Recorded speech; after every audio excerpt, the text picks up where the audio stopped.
हम मॉरिच से एक दिन के लिए इंटरलॉकन चले गए। इंटरलॉकन स्विट्जरलैंड की मेन अट्रैक्शन है। स्विस आने वाले 99% लोग इंटरलॉकन जरूर जाते हैं। ये शहर थन और ब्रंज दो झीलों के दरमियान वाक़ है और इस मुनासबत से इंटरलॉकन यानी दो झीलों के दरमियान कहलाता है। दोनों झीलों को एरी नाम का दरिया आपस में मिलाता है। दरिया का पानी तेज और ठंडा यख होता है। इसकी वजह अल्प्स के पहाड़ी ग्लेशियर्स हैं। ये दरिया और दोनों झीलें ग्लेशियर से कशीद होती हैं। इंटरलॉकन की चारों साइड्स पर ऊंचे सब्ज और बर्फपोश पहाड़ हैं। पहाड़ी झरने और आबशारें भी वादी में उतरते रहते हैं और ये सब मिलकर मंजर को जाजिब और मशहूर कुन बना देते हैं। मैं दर्जन से ज़ायद मरतबा इंटरलॉकन जा चुका हूँ। मेरा ख़ानदान भी इस शहर की फ़िज़ा को मुतअद्दिद मरतबा इंजॉय कर चुका है, लेकिन इसके बावजूद हमारा दिल नहीं भरा और हमने पूरा दिन इस तलस्माती शहर में गुजारने का फ़ैसला किया। मॉरिच से इंटरलॉकन का फासला 2.5 घंटे था, लेकिन हमें रास्ते में ब्लाउजे का बोर्ड नजर आया तो हमने पार्किंग में गाड़ी रोक ली। ब्लाउजे रुकने का आइडिया दानिश ने दिया था। ये दानिश फरने वाल्टे के राजपूत रेस्टोरेंट के मालिक शहजाद साहब के कज़न हैं। लाहौर के रहने वाले फ्रांस आए और यहाँ बस गए। शहजाद साहब के रेस्टोरेंट में काम करते हैं। शहजाद साहब के वालिद 1980 की दहाई में फ्रांस आए, फरने में रेस्टोरेंट खोला और अरबों रुपए कमाए। ये रेस्टोरेंट अब शहजाद साहब चला रहे हैं और कमाल चला रहे हैं। ये खाना बनाना और सर्व करना दोनों जानते हैं। मेरी चंद साल कबल इनसे हादसाती मुलाकात हुई और उसके बाद इनसे दोस्ती हो गई। दानिश इनके खालाजाद हैं, सफ़र के शौकीन हैं, लिहाजा उन्होंने हमें लेक ब्लाउजे का मिशका दिया। हम ब्लाउजे का मकाम पर पहुंचे तो पता चला झील की ज़ियारत के लिए बाकायदा टिकट है। आपको झील तक जाने के लिए 12 फ्रैंक 5,000 रुपये का टिकट खरीदना पड़ता है। ये मेरी ज़िंदगी की पहली झील थी जिसे देखने के लिए टिकट अदा करना पड़ा। बहरहाल हम टिकट खरीद कर एक जंगली पगडंडी पर चल पड़े। घने दरख्तों के दरमियान गैर मुतासिर कुन छोटी सी पगडंडी थी। हम मायूसी के आलम में इस पर चल पड़े, लेकिन तीसरे मोड़ के बाद हम साकित होकर रह गए। हमारे सामने प्याला नुमा सब्ज झील थी। पानी क्रिस्टल की तरह साफ था, लेकिन इसकी तह में क्योंकि काई जमी थी, लिहाजा इसकी वजह से इसका रंग जमुरद की तरह सब्ज था। सब्ज प्याले के चारों तरफ ऊंचे दरख्त थे। वो मंजर और वो माहौल हकीकतन दिलकुशा था। वहाँ एक रूहानी सुकून भी था। झील के गिर्द छोटा सा होटल, एक रेस्टोरेंट और 2 साफ सुथरी कॉफ़ी शॉप्स थीं। उस दिन हल्की हल्की बारिश हो रही थी। हमने इस बारिश में कश्ती की सैर की। कश्ती के कप्तान ने बताया ये झील 10,000 साल पुरानी है। पानी में पड़े दरख्तों के तने भी जूं के तूं हैं। स्याह मछलियां भी कदीम मछलियों की नस्ल हैं और ये कभी इस वादी से बाहर नहीं गईं। सब्ज पहाड़ों के दरमियान सब्ज झील और उसके दरमियान कश्ती का सफ़र, ये सब कुछ जहन में नक्श हो गया। हम झील का चक्कर लगाने के बाद पहाड़ की तरफ निकल गए। वहाँ एक ऐसा शोरीदा दरिया था जो झील से नजर आता था, ना इसका शोर सुनाई देता था। ये बात अजीब थी क्योंकि वो झील से बमुश्किल 50 मीटर के फासले पर था, लेकिन वहाँ से उसके वजूद का अंदाज़ा तक नहीं होता था। लेकिन हम जूं ही पुल पर पहुँचे तो दरिया के शोर ने कान बंद कर दिए। दरिया के साथ साथ ट्रैक था। हमने उस पर वॉक शुरू कर दी। हमारे बाएं हाथ दरिया था और दाएं जाने पहाड़। पहाड़ से झरने और नदियां दरिया में गिर रही थीं। दरमियान में 2 आबशारें भी आईं। दरिया के साथ साथ किसानों के बाड़े और गायें थीं। आप अगर कभी स्विट्जरलैंड जाएं तो इन बाड़ों से कच्चा दूध खरीद कर ज़रूर पिएं। पूरी जिंदगी आपके मुंह से खुशबू आती रहेगी। वहाँ किसानों के खेत और घर भी थे।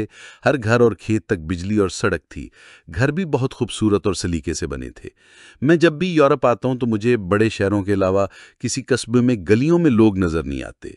आप पूरे कस्बे या गांव में घूम लें, आपको दूर दूर तक कोई बंदा बशर नज़र नहीं आएगा। क्यों? क्योंकि लोग गलियों में घूमना पसंद नहीं करते। ये दिन के वक्त दफ्तर या काम की जगह पर होते हैं और शाम के वक्त घरों के अंदर। ये बिला वजह बाहर नहीं निकलते। जबकि इसके मुकाबले में आप पाकिस्तान के किसी भी शहर या गांव में चले जाएं, आपको दूर दूर तक सर ही सर दिखाई देंगे। लोग लोगों के साथ घसीट कर चल रहे होंगे। हमारे लोग गलियों में क्या करते रहते हैं, मैं आज तक ये नहीं समझ सका। शायद गलियों में घूमना और दूसरों को घूरना हमारा कौमी मशगला है। बलूजे के गांव और किसानों के डेरों पर भी हमें कोई शख्स नजर नहीं आया, ताहम उनकी गाड़ियां, ट्रैक्टर और खेतीबाड़ी के आलात तरतीब के साथ पड़े थे। हमें रास्ते में पहाड़ के साथ एक कब्र भी मिली। उस पर ताज़ा ताज़ा फूल रखे थे। वो कौन था और इस वीरान इलाके में उसकी कब्र कैसे बन गई, हम ये नहीं जान सके। हमें रास्ते में एक वीरान सा पुल मिला। हमने वो क्रॉस किया और दूसरी तरफ आ गए। वहाँ से घूमकर हम सड़क पर आए और वहाँ से छोटा सा चक्कर लगाकर दोबारा झील पर आ गए। मेरी फैमिली वहाँ मेरा इंतज़ार कर रही थी। झील की साइड पर लकड़ी का पुल और 2 आबी गार थे। हमें पता चला झील का पानी मिनरल वाटर है और ये बहुत महंगा बिकता है। गार में मिनरल वाटर का प्लांट था। मैंने कॉफ़ी शॉप से कॉफ़ी ली और झील के किनारे खड़े होकर कॉफ़ी इंजॉय करने लगा। हमारी अगली मंजिल इंटरलॉकन थी। हमने रास्ते में थन लेक के किनारे लंच किया। इस किनारे पर सिर्फ एक रेस्टोरेंट था। पूरी झील पर इसकी मोनोपोली थी। इंटरलॉकन बुनियादी तौर पर स्विट्ज़रलैंड का माल रोड है। स्विस जाने वाले तमाम सियाह इसकी ज़ियारत ज़रूर करते हैं। इस शहर की 4 अट्रैक्शंस हैं। पहली अट्रैक्शन ये खुद है। ये 2 झीलों के दरमियान वाक़या है। झीलों को सर्द दरिया आपस में मिलाता है। इसका पानी ठंडा और तेज़ होता है और ये शोर भी करता है। दरिया के साथ साथ लकड़ी के खूबसूरत हट्स और घर हैं, जबकि टाउन के चारों तरफ सब्ज पहाड़ हैं। चोटियों से पैराग्लाइडिंग होती है और सारा शहर ये तमाशा देखता है। दूसरी अट्रैक्शन यूंगफ्रोर या टॉप ऑफ द यूरोप है। ये अल्प्स का बुलंद तरीन ग्लेशियर है। इस पर गर्मियों में भी बर्फ गिरती रहती है। इंटरलॉकन से ट्रेन ऊपर जाती है। स्विस लोगों ने जब हिंदुस्तान के लोग 1857 की जंग आज़ादी लड़ रहे थे, ऐन उस वक़्त पहाड़ को दरमियान से काटकर उसमें 8.5 किलोमीटर की टनल बनाई और उसमें ट्रेन चला दी। ये गार के अंदर नीचे से ऊपर की तरफ चलती है और ये किसी मुआजिज़े से कम नहीं है। ये ट्रेन सीधी ग्लेशियर पर पहुंचकर रुकती है। तीसरी अट्रैक्शन ग्रैंड वर्ल्ड का कस्बा है। ये स्विट्ज़रलैंड का खूबसूरत तरीन टाउन है। आपने ये दुनिया भर की फिल्मों में देखा होगा। ये भी बुलंदी पर पहाड़ों के दरमियान है और वहाँ बाकायदा ट्रेन जाती है। कस्बे से दाएं बाएं वादी और झीलें दिखाई देती हैं। और चौथी अट्रैक्शन लाउटर्न ब्रॉन का कस्बा है। ये अपनी आबशार की वजह से पूरी दुनिया में मशहूर है। पहाड़ की इंतहाई बुलंदी से पानी की धार वादी में गिरती है और देखने वालों का दिल खींच लेती है। हमें इन दोनों कस्बों में जाने का मौका मिला। उस दिन बारिश हो रही थी, लेकिन इसके बावजूद आबशार पर बहुत रश था। सियाह छतरियां लेकर, रेन कोट पहनकर आबशार की ज़ियारत कर रहे थे। आबशार के साथ सीढ़ियां ऊपर तक जाती हैं। लोग 500 सीढ़ियां चढ़कर आबशार के प्लेटफॉर्म तक पहुंचते हैं। वहां पानी बराह रास्त गिरता है और दूर दूर तक छेंटे उड़ाता है। ग्रिंडलवल्ड में तेज़ बारिश थी। हम वहां पहुंचे, लेकिन बारिश की वजह से कस्बे को एंजॉय नहीं कर सके। हम बारिश की वजह से यूंगफ्रो भी नहीं जा सके, क्योंकि बारिश में ग्लेशियर नज़र नहीं आता और खुनकी में भी इजाफा हो जाता है। स्विट्ज़रलैंड बहुत खूबसूरत है। ये खूबसूरती स्विस लोगों और सिस्टम की देन है। यह खिता 1960 तक बहुत पसमानदा और गंदा था, लेकिन फिर हुकूमत और अवाम ने इसे जन्नत बनाने का फैसला किया और कमाल कर दिया।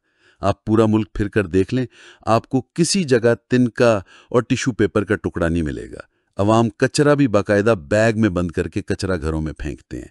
कचरे के बैग्स दुकानों से खरीदे जाते हैं और उनका स्टैंडर्ड भी हुकूमत तय करती है। इस बैग के अलावा कूड़ा फेंकने पर ठीक ठाक जुर्माना है। गलत जगह से सड़क पार करने पर भी भारी जुर्माना है।